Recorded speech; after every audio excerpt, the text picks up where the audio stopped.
Hello again, everyone, and welcome to the OSU Roundup. Coming up, Kenny Gajewski will talk some softball. Jay Uwadia will join us a little bit later as well, talk some men's tennis. But let's start with Cowboy baseball. Josh Holliday joins us now. And, Coach, you guys got a rare opener in the Big 12 at home, and you guys made the most of it.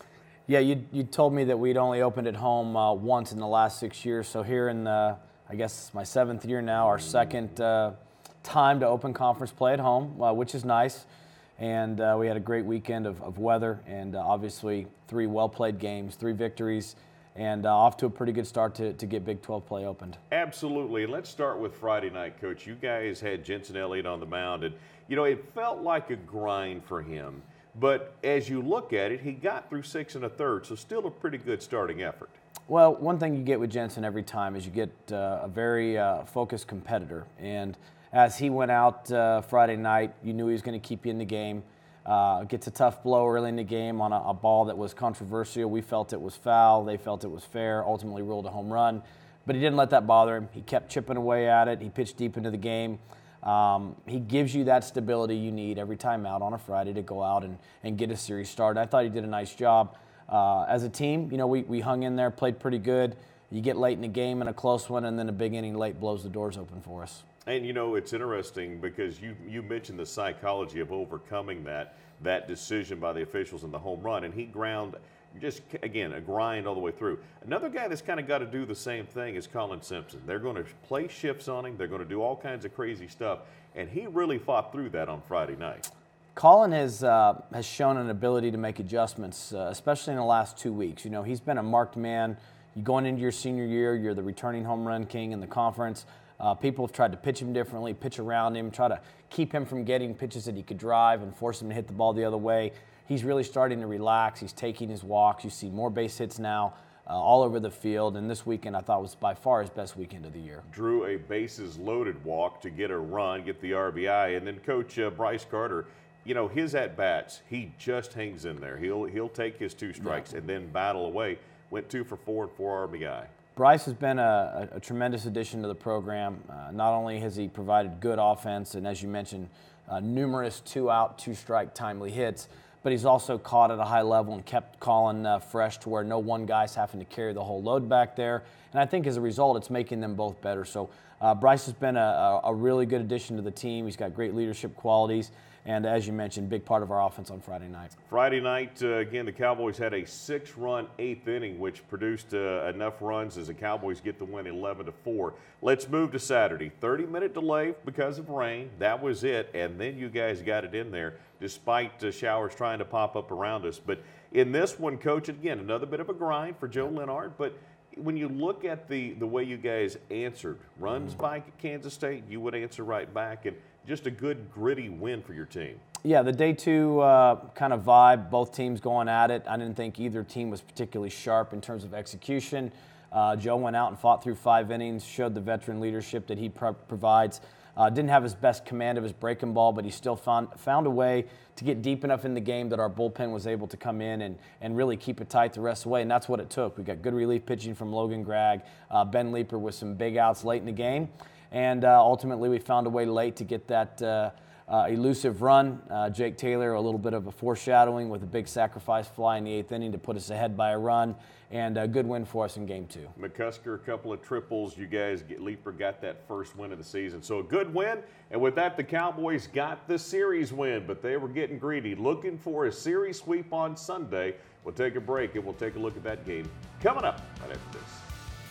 The OSU Roundup is brought to you by Bud Light, game day's favorite light lager. By Visit StillwaterOK.org, Shop, Dine, and Stay partners. Be sure to shop, dine, and stay in America's friendliest college town. By Mercy Health, your life is our life's work. And by OG&E, power at the speed of life. Hi, I'm Coach Josh Holliday with Oklahoma State University. With approximately 900 Oklahomans waiting for a life-saving transplant, I encourage everyone to make the important decision to be an organ, eye, and tissue donor. So check your driver's license for the Little Red Heart. If it's not there, visit lifeshareok.org and join the registry today. I have the Little Red Heart. Do you? Last one. Sweet! For chopping that wood, you deserve the sweet reward of a Diet Dr. Pepper. That is sweet. No, sweet's got a split. Diet Dr. Pepper. It's the sweet one.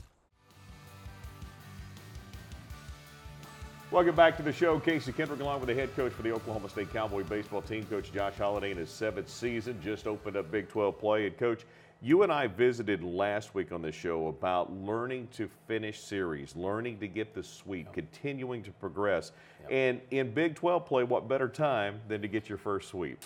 Well, I think one of the things we talked to the team about was the mental edge it takes to compete day 1, day 2, and certainly day 3. And if you've won the first 2 games, which obviously that's a great position to be in, how important it is to come out with an edge on day 3. And this was probably the best example of us doing that for 3 straight days.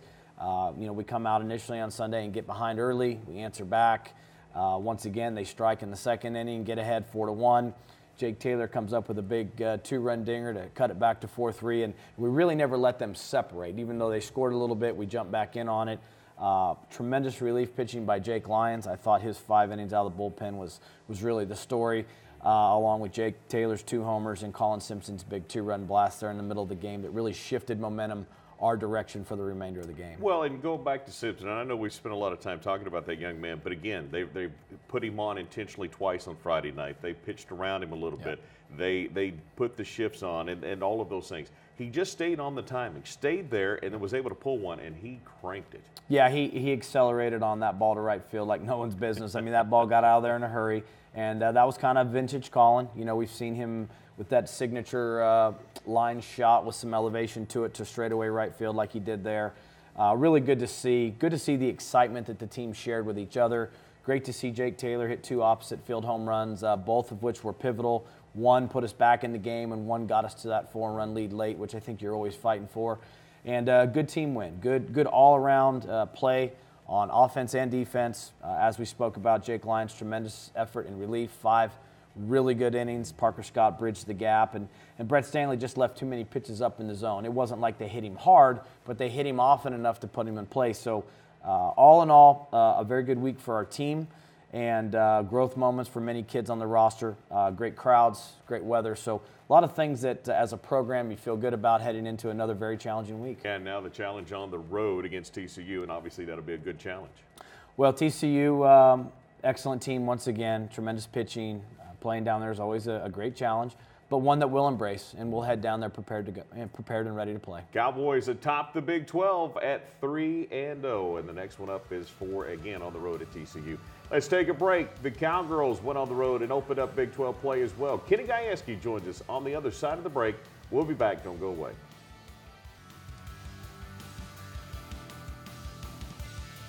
Welcome back to the OSU Roundup. Well, the Oklahoma State Cowgirls didn't let the Baylor fans have their money's worth. They shortened 2 games to 5 innings, and Coach Kenny Gajewski joins us. And we're going to talk to Coach coming up about those games and more. But first, this weekend, going to be a special day at the ballpark. The Cowgirls N7 game. My name is Cindy Pennington. I'm a part of the Cherokee tribe. My name is Cheyenne Factor, and I am Seminole. My name is Michelle Richburg, and I am Choctaw.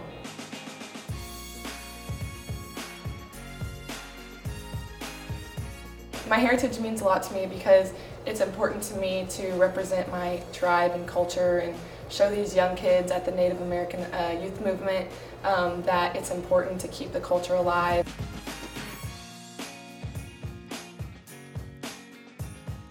Indians are like a thing here. It's not just any other thing, so having them be with you, it's cool. And understand like the Native American heritage. I think it's cool that OSU partnered with it. It means a lot that they're helping us show awareness of our heritage. Not a lot of schools represent the N7 youth movement, so being one of the few that does is really cool, and especially with softball being so involved in the youth movement with our blue jerseys. We really take pride in showing that and showing off our girls who, have Native American in them. So it's super cool that we're one of the only schools that does it because it means a lot. So. I mean, I'm looking forward to it just to see what it's about. I saw it last year, The uniforms are cool. So getting to wear the teal, that's going to be awesome. It means so much to be able to wear the teal and the uniform and be the first ones to show and help just show awareness and that there is still people out there that love the heritage and love our culture.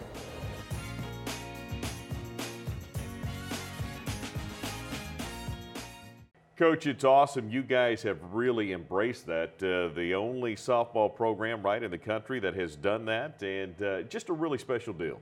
Well, I want to correct you on one thing. I think Oregon State is starting to do this as well, so I don't want to take their thunder. Sure. But we have embraced this. It's part of us. It's part of our heritage. It's part of our culture. It's part of who we are here at OSU. And I think with the amount of Native American kids that we have on our team who have played in our program and who truly care about where they've come from, it's been an eye-opening experience for me as well. And so we've embraced this along with our sport administrator, Jesse. He has really helped us to embrace this and helped us guide us through the process of doing it the right way, because it is important that we honor our Native American friends the right way. And we've got a beautiful new jersey that we're going to wear, and I'm so excited to get that out there and to show people what that's all about. Well, it proves that it's more than just about the wins and losses and the play on the field. The Cowgirls certainly embracing that. Fantastic. The Cowgirls embrace the opportunity to win the opening series in Waco. We've got the highlights and more coming up right after this. Welcome back, and we mentioned going into break, the Oklahoma State Cowgirls had their Big 12 opener just like the Cowboys did, and the Cowgirls went and took advantage of that. Coach, Friday night, the wind's blowing in. You guys just absolutely crushed the ball all night long, and man, that was just an impressive offensive output. Well, it was a fun game to be a part of. It's not often you get to, you have a chance to score 21 runs, and got everybody in the roster in. Had some big pinch hits from kids who don't get a lot of at-bats. That was really neat to see. Kids who just work so hard. But, when you walked into the ballpark that evening to see the wind was howling in, and for us to hit those 3 home runs, we had a couple more balls that on any other day would have been long gone. That just got kind of caught up but still hit the wall and were hits. And just really proud of our kids. We've worked hard. We've worked hard this whole week, really trying to get on top of balls more, trying to make their team play catch. And we did that. It was fun to watch that stuff pay off. Well, you scored 21 in the first. You lose the second one 2-1, and it was important, obviously, to get the series win. And, Coach, what I really gathered from listening to, seeing your video clip, reading your quotes, high energy from your kids, went out and in a 5-inning game got a win 9-1. Well, let's tell you, after losing that Saturday game, we kind of let some air out of us. And I was really curious to see how we were going to bounce back. I didn't really talk to the team a whole bunch. I was upset. I know they were upset. And I don't think that's a good combo to talk to them at that point. So just kind of let them be. And we came out, and our BP on Sunday was terrible. I was worried. I'll be very honest. Coaching staff, we looked at each other and said, man, this is not the way we wanted to come out and hit, and challenge them a little bit before the game. And we came out and like true pros took care of business like they can, and hitting hard ground balls, line drives, and hit a couple balls deep, and pitched well enough, and made some nice plays, and just did what I thought we could do. And again, a good day for Richburg and a good day for Bayless as well, as she went 3 for 3. And Samantha Shaw got her 10th win of the season in that game. And now, Coach, coming up this weekend, the home opener in the Big 12, taking on a very good Texas team. Yeah, Texas is a top 10 team. They've got a ton of new kids in their lineup who have transferred in, and Mike White obviously is the top coach. So he's turned that program around very, very fast, and is doing a heck of a job. So we're going to be tested right away. I know our fans are going to be in full force. I know our kids can't wait to play at home. I think it's going to be one of the best atmospheres that we've had here, maybe in my whole time here.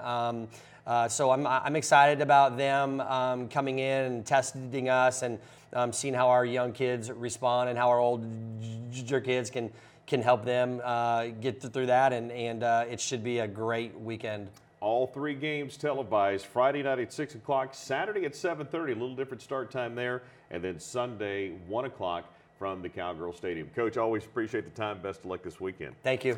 We need to take another break. When we come back, we'll wrap it up. We're going to talk some men's tennis. The Cowboys on a tear, winning 7 of their last 9. Jay Uwadia will join us coming up after another timeout.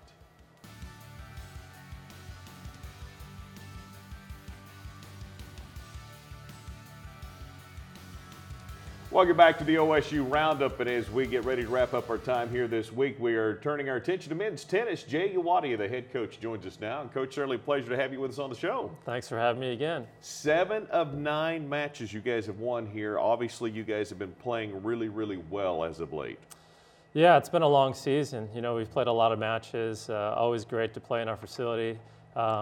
We've got to have a younger team, I'd say, 1 senior, and I've been pleasantly surprised on how we're dealing with a lot of pressure and things like that. Yeah, obviously there's always adversity that goes on through the course of a season. You guys have still been able to handle that. But real quickly, Coach, 2 from Belarus, 2 from the UK, 1 from France, 1 from the Czech Republic, 1 from Overland Park, Kansas. Yeah. You know what? I love the international flavor, and what I've really enjoyed in talking to Chris Young on the women's side as well is just how these kids mesh, and the cultures they learn about each other, and they become very tight in this situation. I think that's exactly right. I think it's a recruiting tool, actually, to tell everyone, hey, you're going to be with different people from different countries, and you're going to learn more about the cultures and kind of gelling it together. That's kind of the challenge of coaching, too. You have an international individual sport that you're trying to build as a team, but they all come together, so it's fun to see. At the number 1 singles, a really highly recruited young man, Matej Vosel, right? It was a number 2 recruit in the country. That's obviously a great get. Yeah, he's been spectacular. Not only a great player, but he's been a really good team guy. We've recruited him a couple of years before coming here, and he had made the last-minute decision not to go pro and to come to college, so we're really happy about it. And he's one we'll have 2 more years after this, and I expect him to be one of the top players in the country. And you know what's interesting with that, Coach, is the fact that sometimes you're recruiting against other schools. Sometimes you're recruiting against recruiters trying to get him to go to the professional ranks.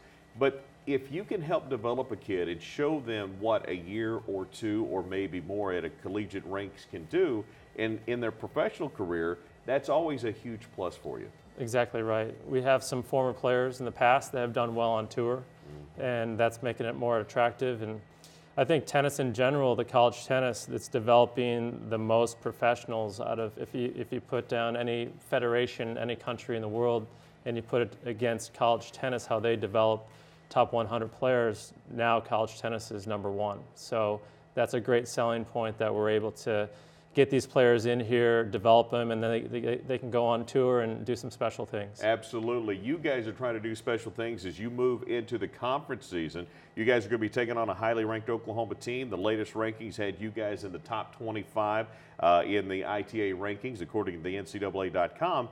And, Coach, you guys start out 3 straight road trips in the conference. That's a tough way to make hay right there. Yeah, you know, whether it's at home or away, it's going to be tough matches. It's as you know from past experience, we're the best conference in the country. We'll have right now we have three of the 6 teams in the top 10, and I think all the teams in the top 25. So every match is going to be like the Super Bowl. It's going to be so fun. So it doesn't matter too much. We'd like to play at home, but every single match is going to be tough, and it's very exciting. Friday night in Oklahoma to open it up, but then, Coach, you do get the final 2 at home, and there's just something special about the Greenwood Tennis Center when that place is packed and you guys are playing. Yeah, we really need to promote that. That's going to be on the 12th and the 14th. I'll probably have a taco truck out there on the 14th. On Senior Day, we have 1 senior, so we want to honor Artur Dubinsky. But those will be spectacular matches. I think TCU is probably 8 in the country, and Texas is number 3 in the country. So obviously some great level there. and it'd be great to have as many fans as we can support us. Absolutely. Again, the Greenwood Tennis Center, when it is packed and things are going well, it is a special, special place. Coach, best of luck Friday night against Oklahoma and the rest of the season. Thank you. Appreciate it. Go Pokes. Absolutely. Appreciate the time. Hey, we want to say thanks to Coach Josh Holliday, Coach Kenny Gajewski, and, of course, Coach Jay Uwania. And we certainly appreciate you guys tuning in yet for another week. We'll see you next time. I'm Casey Kendrick. We'll see you back here next week for the OSU Roundup. The OSU Roundup is brought to you by Bud Light, game day's favorite light lager. By visitstillwaterok.org, Shop, Dine, and Stay partners. Be sure to shop, dine, and stay in America's friendliest college town. By Mercy Health, your life is our life's work. And by OG&E, power at the speed of life.